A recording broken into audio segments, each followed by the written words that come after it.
us. In Afghanistan, in the wake of the fall of Kabul to the Taliban, this upheaval removed from about 400,000 people the rations they so desperately needed. And now we see action to promote Afghan girls' education being contested during the Tory leadership contest. We have to turn the page on this if we're genuinely to work in partnership again. We face a host of inherited challenges. The Chancellor set out the difficult fiscal inheritance passed on by the previous government. And this is mirrored in our own work, with important decisions deferred and problems ignored. Consider that asylum costs, which have spiralled in recent years, at present amount to almost 30% of our development spending, while the backlog has soared, with people waiting years to receive a decision, which the Home Secretary is now taking action to rectify. Consider too that so much of our country's current international climate finance commitment was backloaded into these final 2 years. But we are now committed to make good on the promise that the UK will get help to those who need it. The reality is that we will have to take difficult decisions that were balked by the previous government in light of the situation they've left behind. While we do not underestimate the significance or the complexity of those challenges in the shorter term, nor should we underestimate our ability to respond under pressure in the long term. The UK has been ambitious on international development before. I am determined it will be again. Of course, that starts with boosting the effectiveness of our efforts. I want to thank everyone from the sector who fed into the white paper and the civil servants who worked so hard. And I want to reassure you that I value it as a diagnosis of the problems we face and how UK development can help meet them. But I must be clear that we must now prioritise and provide the strategy and the plan that has been lacking. And that is what I am now building. A core element of this is increasing our capability and capacity. The development review led by Baroness Manoush Shafiq is about building on the breadth and depth of development experience, expertise and innovation represented here today. In addition, we will work closely with the Independent Commission for Aid Impact, making sure our overseas development assistance reaches those who need it most and where and when it is most effective. Here again, building on Labour's legacy, including the white papers published by Hilary Benn and Douglas Alexander. Yet we must go further still if we're to shift our approach quite determinedly so it's truly modern. First and foremost, that means genuine partnership. Britain is back in business, back on the world stage, and back pursuing that mission of a world free from poverty on a livable planet. And my message is that we will work with others in good faith to build genuine partnership underpinned by our respect for other governments, organisations, communities and individuals. That means building shared plans for the future, not imposing our own, and to quote the Prime Minister, listening a lot more, speaking a bit less. This is exactly the approach the Foreign Secretary is taking, as he recently set out movingly in his speech at Kew Gardens to friends from across the Commonwealth and at the UN in New York.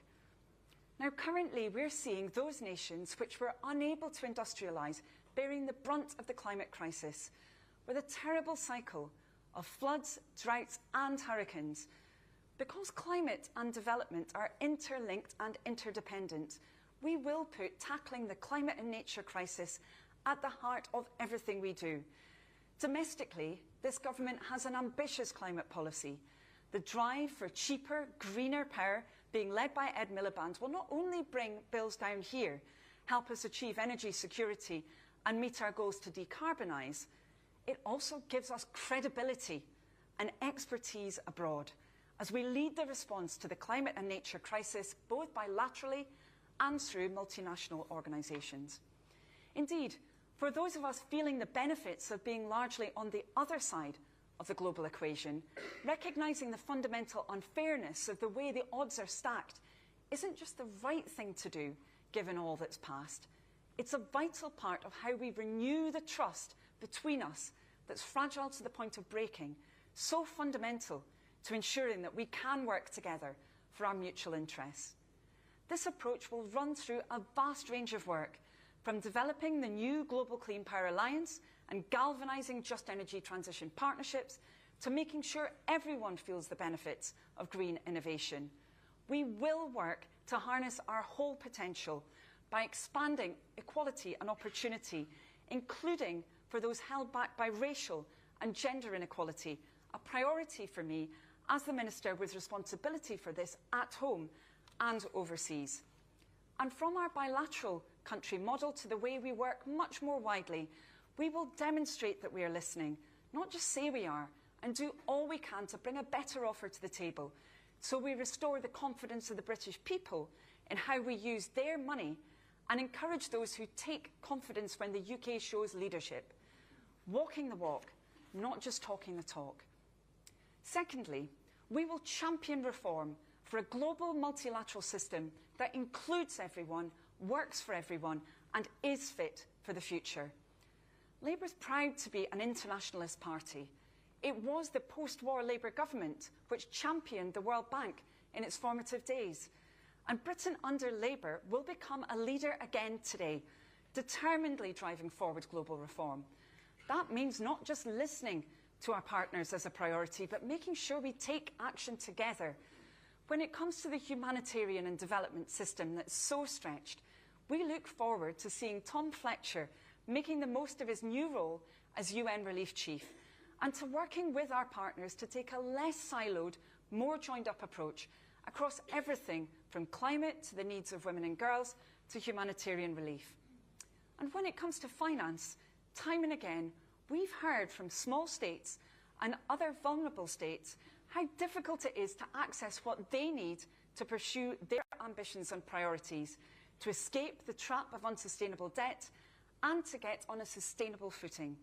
That's why, in his speech at the UN General Assembly, the Prime Minister set out the case for accelerating reform of the multilateral development banks, including shouldering more risk so they can unlock hundreds of billions of dollars and do more to build a more sustainable economy and help the poorest.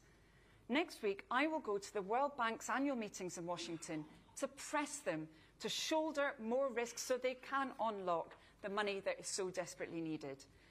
We will work with our partners, including fragile and climate vulnerable states, to help them access more, better quality, better targeted multi-annual finance, including for adaptation, through a global financial system that's reformed and ready for the future, and through wider global forums where they have greater representation in the bodies that help shape our shared future, including the IMF and the World Bank.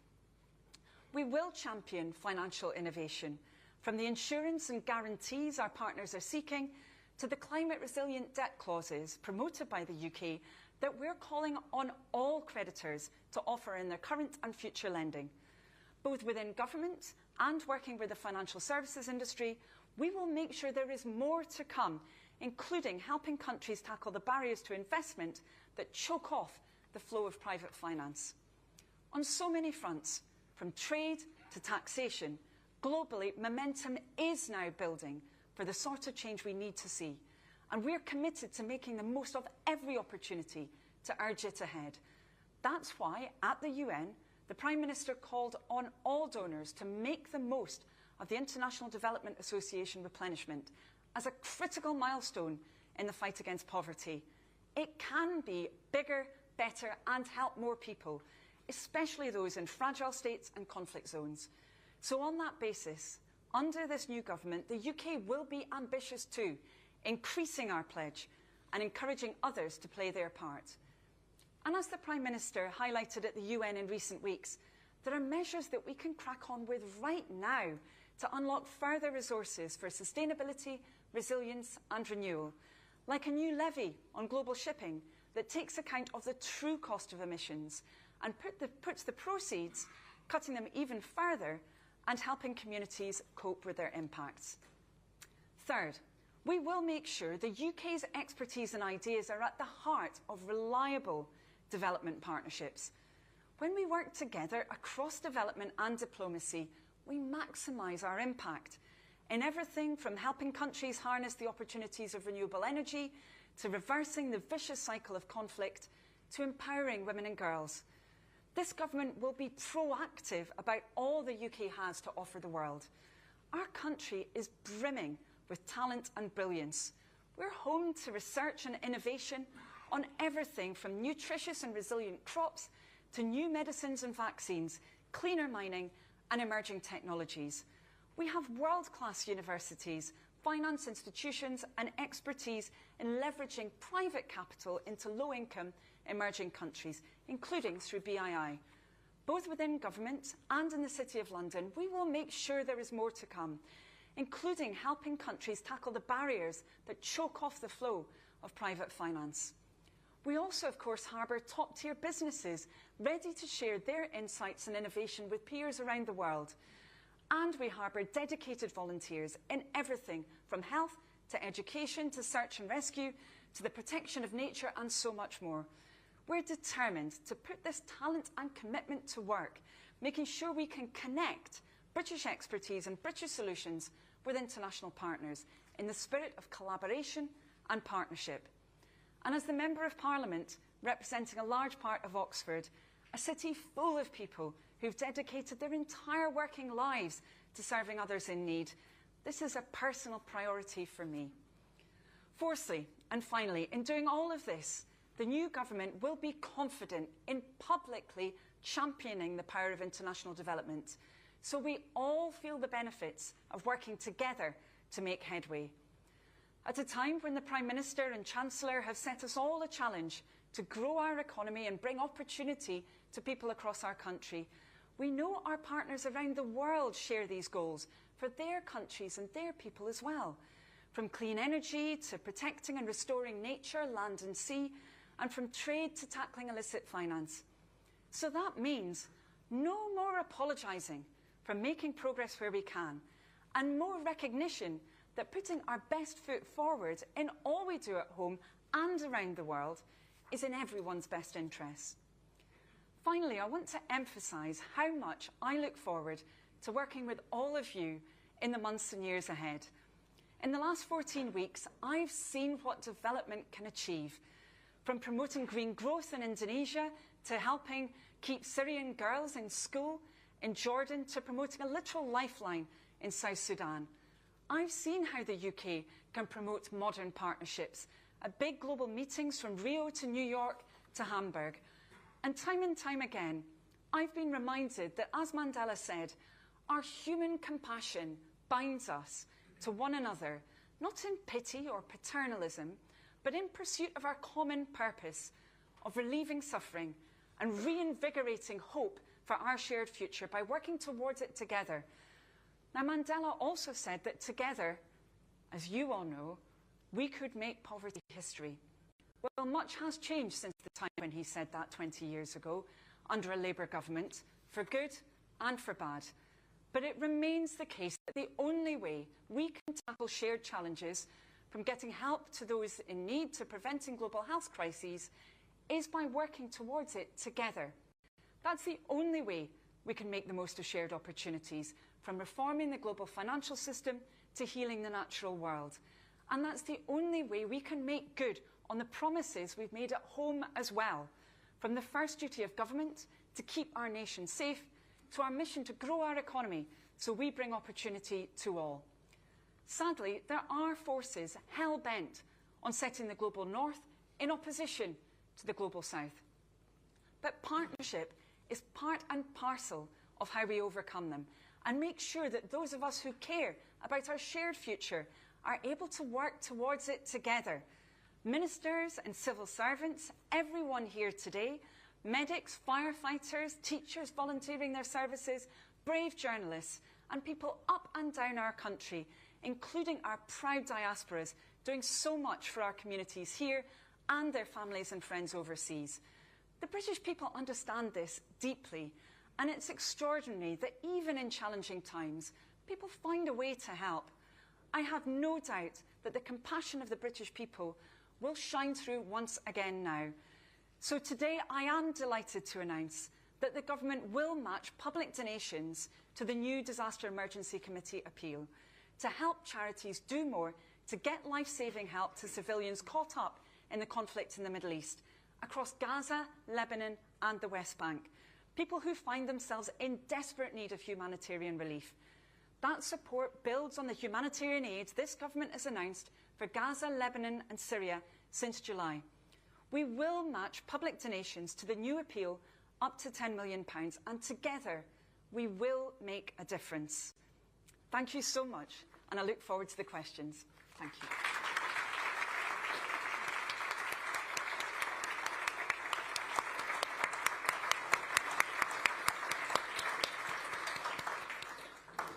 Minister, thank you so much. And you'll have to forgive me, I have the cough that it sounds like most people in this room have. My sympathies to us all. But thank you for taking the time to set out your priorities and tell us about how you're thinking. That's a long list of priorities and an ambitious set of priorities. And any ambitious programme requires resources.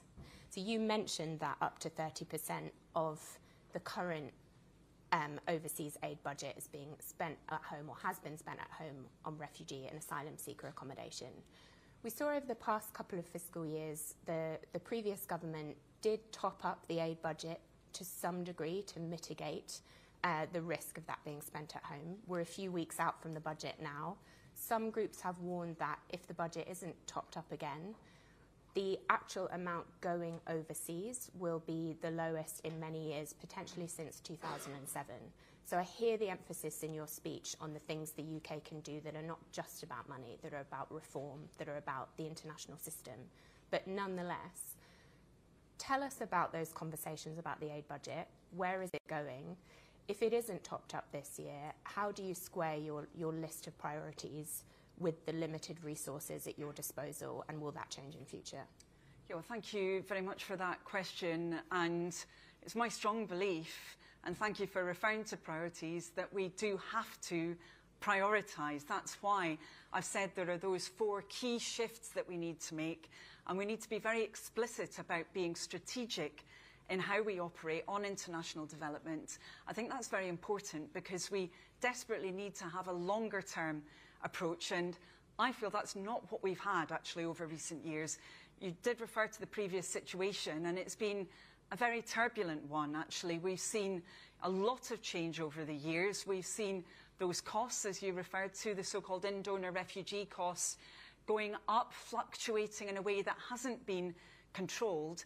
And of course previously there wasn't a plan to deal with those costs. The new Home Secretary, Yvette Cooper, has set out a plan to deal with those costs. It set it out in Parliament in July, and that plan is now being implemented. And it's really important that it is, because of course what we see currently is a situation where, in order to ensure those costs go down, we have to have an approach right across government, and it will include activity from international development, because we all know that people generally do not want to have to leave their homes. They don't want to have to be put in that vulnerable position.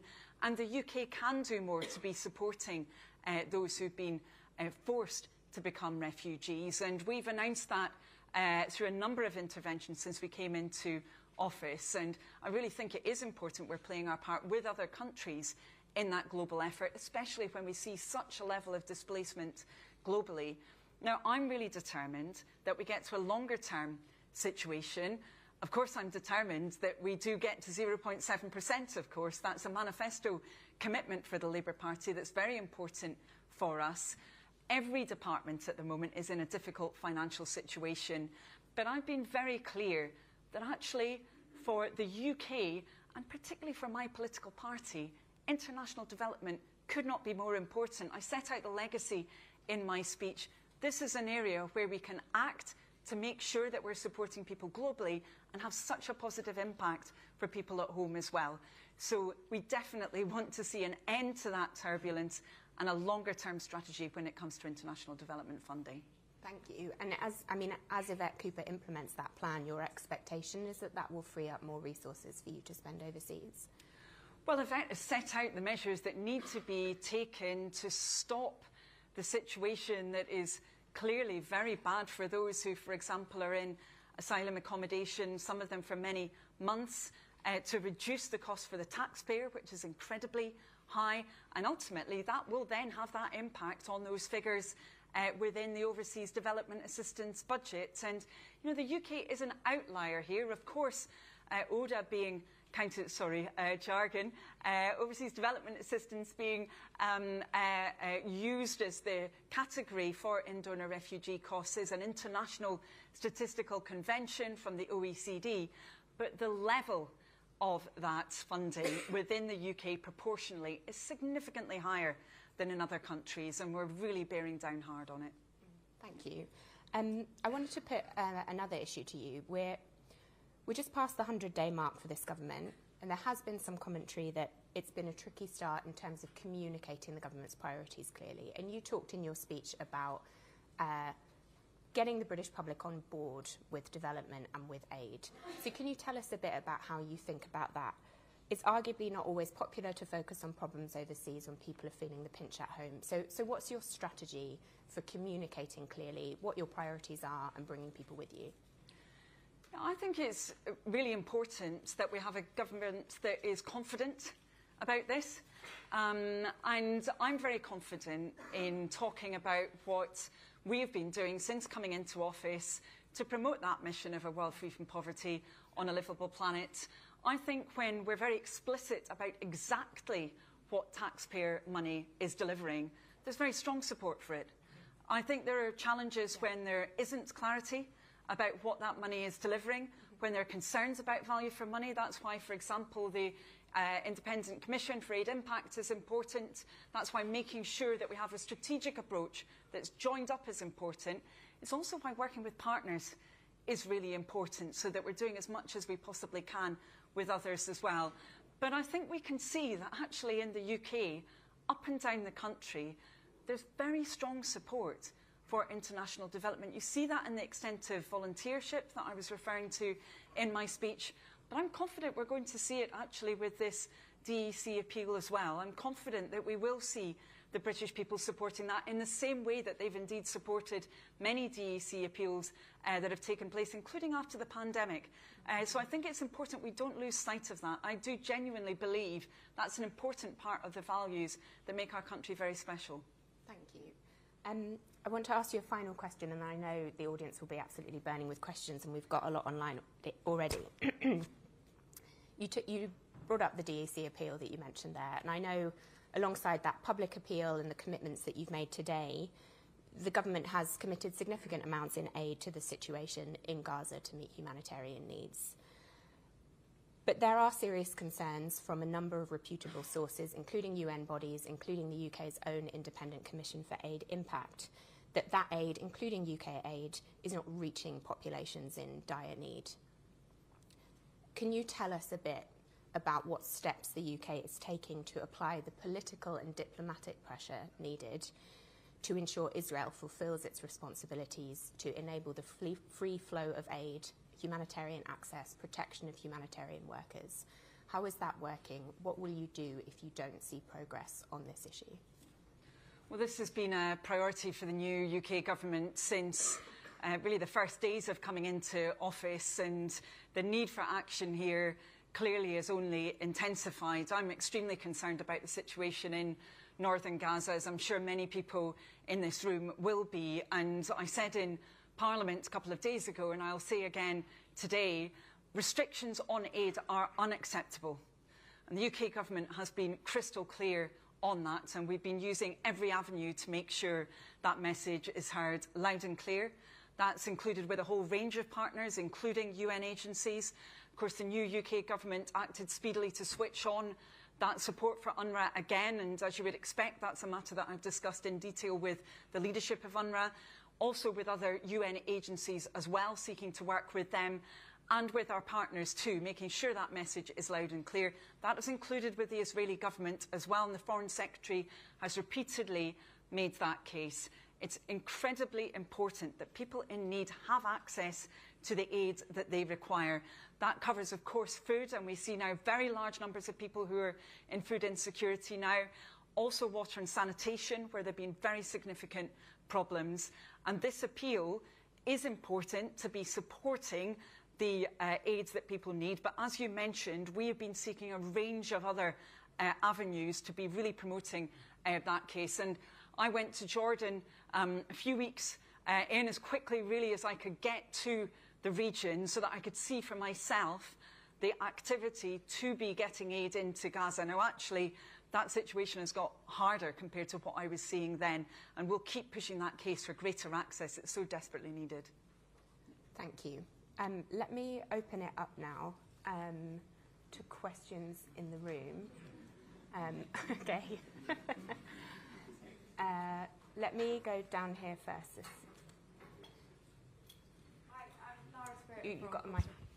Hi, Lara Spirit from The Times. I know you just mentioned ODA, but if it's okay just to ask a bit more specifically on that the policy is to carry on counting in donor refugee costs as part of the foreign aid budget. During the election campaign, Keir Starmer said that he didn't want to do that anymore. And so if that is going to continue happening, are you hoping for an emergency uplift in cash so that there isn't a big cut to humanitarian aid, or perhaps, as some has suggested, a cap to the Home Office's budget and the amount that it can count as foreign aid? Thank you. Thank you. Yeah, great. It's probably easiest if we do them one by one. Thank you so much for that question. Actually, including that figure within ODA is part of an international accounting convention from the OECD. But what's very different from this government is that we're not willing to continue to accept that situation where you have such turbulence in the aid budget that's been caused through that, essentially that spending being completely uncontrolled. It's not acceptable. We are determined to be bringing it down, and we've been really clear about that. There wasn't a plan there previously. There is a plan now, and that's part of that broader commitment to the value of international development that's really important to the new government. Thank you. Let's see. I'm just trying to remember the order that people put their hands up in. Let's go with the gentleman standing there. I'll take a couple. So, Sarah, if you ask your question, I'll take a couple more. So we'll do a few. Hi, Mike Podmore from Stop AIDS.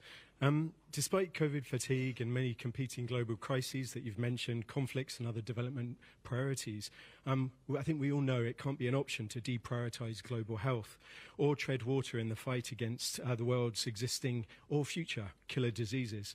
We know that if we're not making progress against them, we're losing the fight. And this costs ourselves even more now and in the future in terms of lives lost and money spent. So noting this and your welcome recommitment to renew leadership through multilateralism and investing in effective multilaterals that are really grounded in true global partnerships with stakeholders in lower middle income countries, can you reassure us that there will be sufficient ODA and a continued prioritisation of global health by FCDO, particularly to ensure that we have strong commitments to the key multilaterals like the Global Fund, Gavi, WHO, UNITAID and UNAIDS that will allow them to build on the progress that we've made, but also sort of get us close to or even achieve the SDG health targets? Thanks. Thank you. So we'll bank that one on global health, and I'll go to the gentleman there. Sorry, there isn't very helpful, is it? That's it, you've got it. Yeah. Thank you. Thank you. Cy Bishop, Chief Executive of BBC Media Action, the BBC's international charity.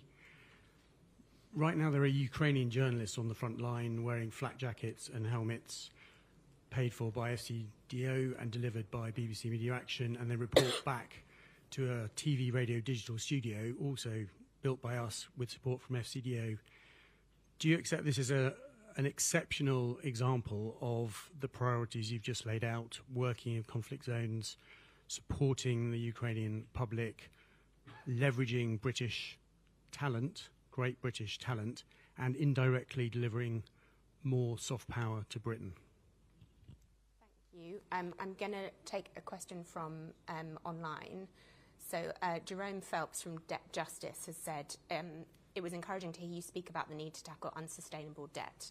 And he's asked what scope you see to strengthen the G20 common framework to enable more extensive debt restructuring.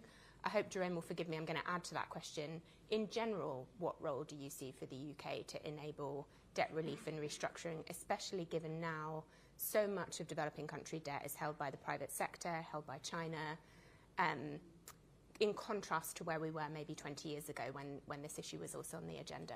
So 3 questions for you there. Prioritisation of global health, how we think about the role of supporting media, including in enabling British soft power, and the question on debt restructuring, what the UK can do, what the G20 Common Framework can do. Absolutely, and they're all incredibly important questions. Thank you so much. First of all, around global health, absolutely, and I think it's really important here that we're very clear as politicians in communicating the incredible progress that has taken place. I mean, just looking at HIV and AIDS and how over a relatively short period of time, 30 to 40 years, we've seen incredible improvements in treatment. Just last night I was talking about some of the very new innovations, bringing down the cost and making far easier and simpler the treatments for people who already have HIV/AIDS. So much that has already been done as well to prevent transmission from mother to child. It really is something we should be very proud of, because the UK has played a huge part in that, and you're right to draw attention to it. I'm aware that we have a number of replenishments which are coming up across the board. Obviously, the Global Fund, we've got Gavi, we've got a number of others as well. And of course, the UK will seek to play our part in those to make sure there is the global leadership on health that the UK has rightly played a part in previously, and that we need to play in the future. Thank you very much for the point made about journalism. And again, I think this is something that is very important for our country, the fact that we do have those linkages internationally. I would say both in relation to journalism, but also fact-finding as well, where the UK has played a very important role. We're seeing that now in relation to Sudan. I was really pleased that the mandate was renewed after a lot of diplomatic work from us in that context.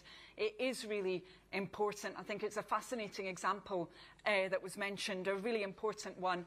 And as was mentioned, this is crucial for what's sometimes called soft power. I know people have different views about whether that's the right way of phrasing it. But of course, the Foreign Secretary is currently conducting a review on soft power, and I know all of these kind of questions will be discussed within it. And then on debt, just as you said, Olivia, I think we are globally in a different situation in some ways to where we were back at the time of, for example, Jubilee 2000, where clearly, as you said, we have a number of different sovereigns to whom that debt is owed, particularly China now holding much more of it, but also we have the private sector much more engaged in holding that debt now.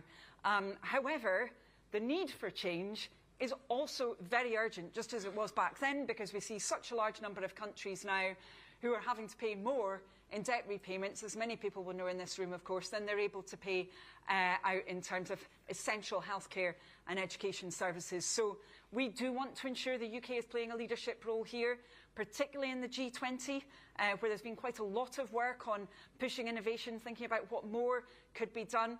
I would mention the Paris Club as well. We need to be making sure that we're pushing hard there.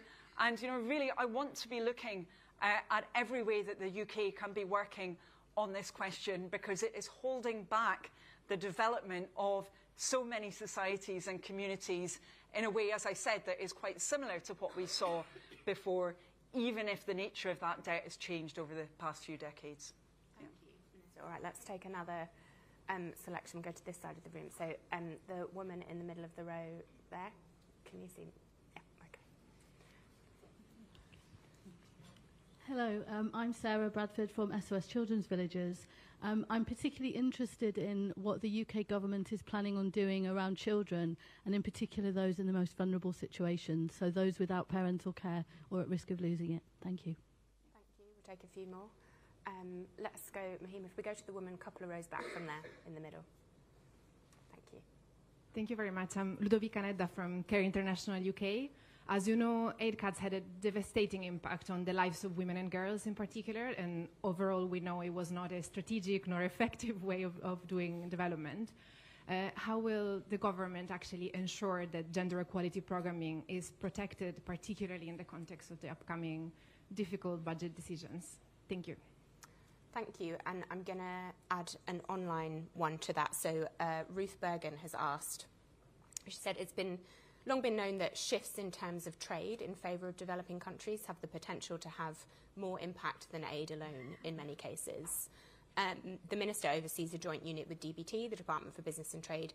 Could you say something about your vision for ensuring UK trade UK trade is aligned with our SDG commitments, and how trade can be shaped by the poorest, the most marginalised, including workers in global supply chains? So something about how we think about trade in this agenda, alongside the questions about women and girls and children in need, particularly those without parents.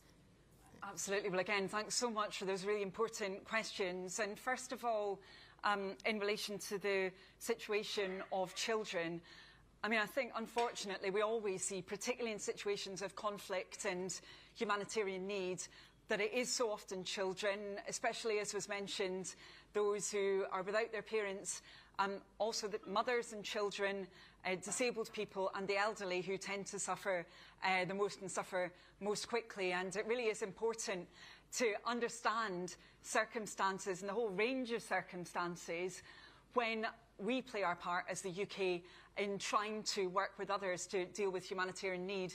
I felt this very keenly, actually, when I was in South Sudan. As I mentioned, I met some of those who'd fled Sudan. Actually, quite a number of them were South Sudanese people who'd gone to Sudan thinking it would be safer, but obviously it isn't now. They've had to come back. Many of them were unaccompanied children. You know, their fathers had been removed, forced into fighting, and they were in an incredibly precarious place, having to pretty much fend for themselves. And making sure the system is alive to their needs, I think, is incredibly important. I would also say understanding that it's often girls as well as boys who really are very vulnerable in these situations. You know, even things like just going to the toilet can become times of vulnerability and threat for girls in some situations. You know, from that right through to the need to support girls' education, which is something that I'm really passionate about. So thank you for raising that important point. Secondly, around women and girls, I think it's really important that the UK shows leadership at this time. We're seeing a global rollback on particularly sexual health and reproductive rights. And I think, again, this is an area where we as the UK have to be very confident in our arguments. You know, we know the model argument, of course we all do, but the economic argument couldn't be clearer as well. You know, when you have very high levels of maternal mortality, for example, over 1 in 100 in South Sudan, you cannot have a growing economy. You know, clearly we would all think about the moral impact first, but that economic argument is one that not only do we need to be making sure we're incorporating into our own development work, but we need to make sure that multilateral institutions are well aware of this as well and incorporating it in what they do. And I've certainly been arguing very strongly for that since I came into post just over 3 months ago. And then Ruth Online's point about trade, I think is a really important one. And I'm absolutely delighted that the Minister who's focused on these issues for the new government is Douglas Alexander, of course, someone who's had so much expertise in international development itself, who's very switched on to these issues, to making sure that trade can indeed be that mechanism for economic development, also for ensuring as well that there is the adaptation and mitigation that we need in climate terms as well in countries that require that support. And I know that he is very interested in the work that, for example, Ngozi's been doing in the WTO around trade for development, and we are working very closely together on that agenda. Thank you. Thank you. Okay, we're doing well. Got time for another round. So the gentleman in the middle of the row there, in blue shirt. Minister, thank you. That was wonderful.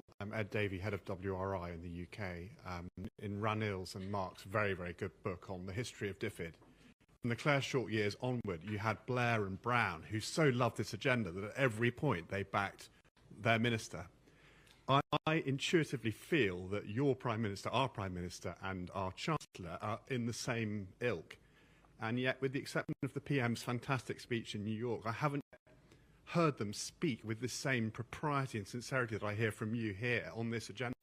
And I feel that we'll need that over the coming years if you realise your brilliant vision, Minister. Thank you. Love to hear your thoughts on that. Thank you, Ed. Right, let's go and make sure people at the back get a look in. The woman at the just behind you, Mahina. That's it. Thanks. Hi, I'm Jenny Wilson. I'm the chair of the Global Board of Restless Development. You mentioned a lot about genuine partnerships, wanting to listen more and having a more modern approach to development. So I'd love to hear a bit about how you're going to intentionally listen to civil society, particularly youth civil society in the countries that we work, and yet being really intentional rather than tokenistic with that. Thank you. Thank you, Jenny. And there have been a number of questions online that I hope people will forgive me. I'm going to combine. So quite a few people have talked about the merger of DFID and the FCO. Some have touched on how you will address a perception of flight of skilled people. Lots of people left when the merger happened. Others have talked about, one of the rationales for that merger was to bring political and diplomatic levers together with development and humanitarian levers.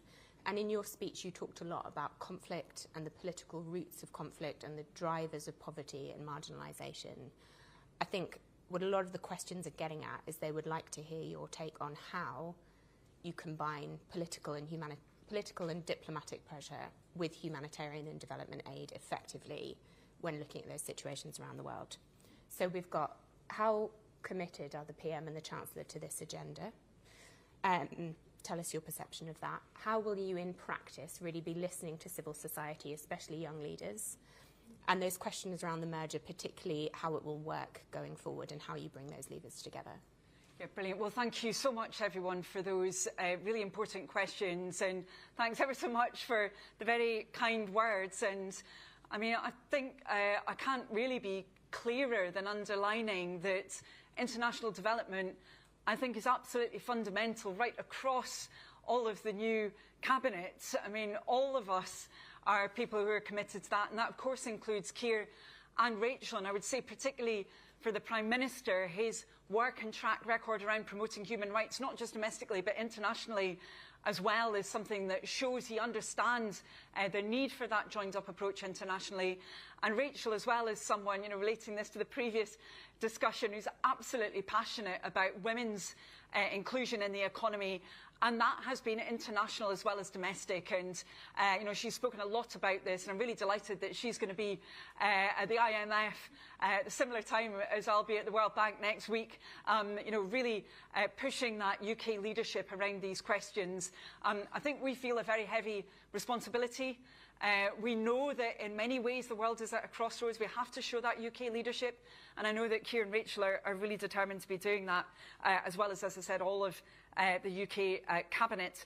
The point about civil society I thought was a really important one, and it is about making sure that there's not just listening and, as you said, not kind of tokenism or a tick box approach, but really hearing what those groups are saying about what's actually needed, what is really genuinely going to make the difference. And one thing that I've been doing whenever I've gone on visits as a new minister is to make sure that I'm meeting with the women's groups, with disabled people's groups, with young people, making sure that I'm hearing direct from them about what their concerns are, and then thinking, well, are we actually delivering on what those concerns are? Are we making sure that we're working in partnership in that way? Now, I recognise this isn't completely uncomplicated. You've got those power relationships, of course, that will apply in different contexts. But, with that overall vision of a world free from poverty on a livable planet, we need to be focused on what's going to deliver that. And that means having, both an understanding of people's views, but also making sure there's accountability as well. I think that's really important. And then the point that was raised about the department and the institutional architecture, I think is a really interesting one. Actually, I genuinely believe, and it was kind of you to refer back to this, Olivia, a few moments ago, I genuinely believe so much of what we see now, where there's especially intense humanitarian need, is due to political factors of one type or another. You rightly mentioned conflict. I would say also access to resources, you know, the availability of land, the possibility for different groups of people to have access to the labour market, discrimination. You know, all of these issues are political issues. And, you know, for me, looking at some of the biggest humanitarian crises, I mean, particularly Sudan, for example, it's not possible to divorce the political side of that from humanitarian needs, because, you know, we see now, appallingly, starvation being used as a weapon of war. We see a lack of aid access and unacceptable restrictions on aid. We see both sides believing that they can win that war and never mind the consequences for the millions of people who are suffering. So we have to be able to bring together diplomacy and development. Now, we need to be doing that effectively. I do believe we've got to boost the capacity and capability of development within the FCDO. Obviously, Manouche is working hard on that. Her review is progressing, but we're not waiting until she's finished. We're getting on with ensuring that we're doing what we can to boost that expertise. But I would just say, finally, I'm not saying this to butter up all the civil servants in the audience, but I have been delighted to see the depth of expertise that we have in our country. I really have, whether it's in the civil service or beyond it. Now we've got to catalyse it and really use it to make sure that we're driving that change for the world's poorest people. Thank you. Okay, we've got 3 minutes. I'm going to put an online question to you. We've had a couple of questions, but Dylan Casson in particular has asked about how the government envisages collaborating with the EU on aid, particularly in Africa in a post-Brexit environment. You know, is there scope to multiply or amplify our efforts? The government has announced a reset of relations with the EU, mainly focused on security. Is there scope for aid and development collaboration within that, and how do you see that? Take 1 or 2 more in the room. Let's go to the gentleman here. Thank you, Rob Merrick from the news website DebEx. Can I press you again, Minister, on debt relief? Because the UK is thought to have unique leverage in this area, because 90% of the debt agreements involving private creditors in low-income countries are written in English jurisdiction. So it's argued we could change the law to force private creditors to take part in those agreements, which they're currently refusing to do. 3 years ago, when you were Shadow Chancellor, you called for this. You said change the law. That's what you urged the then Conservative government to do. So can I ask, please, is it still your view that the UK should change the law in that way? And do you believe you have Rachel Reeves' support to do that? Let's take those 2. Yeah, sure. First of all, on Rob's question, I do agree that I think the UK has a potentially unique role to play here, absolutely, both for the legal factors that were mentioned, but also because of the fact the City of London is, of course, in our own country. Now, the nature of the debt has changed, as we were talking about, but the impact is just as intense, if not even more so. So I think we do need to be looking at what we can do. I talked about the G20, also the Paris Club. I am aware that, of course, it was through a private member's bill, I think, initially, that the previous approach to this was advanced. You know, I do think we need to be doing more, and I'm looking across the piece at this. But for me, the most important thing initially, and of course I've been in the job for 3 months, is to be using the mechanisms that we already have.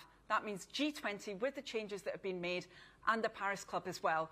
And we've not just been advocating this, by the way, bilaterally. We've been working with many of our partners on this agenda very concretely. And just to relate that to Dylan's question, clearly we've got a bit of change at the moment in the EU, new commissioner coming in. I've been very grateful to have been able to have some conversations with Jutta Urpilainen. I'm sorry, Jutta, if you are sent a clip of this and I've said your name wrong, I do apologise. But she's been very open about what opportunities there would be for us to make sure that we are ultimately, again, working in partnership where we can. You know, we don't clearly have the same relationship that we had before Brexit. Brexit has happened, but we're determined to make sure that we are revitalising our partnership.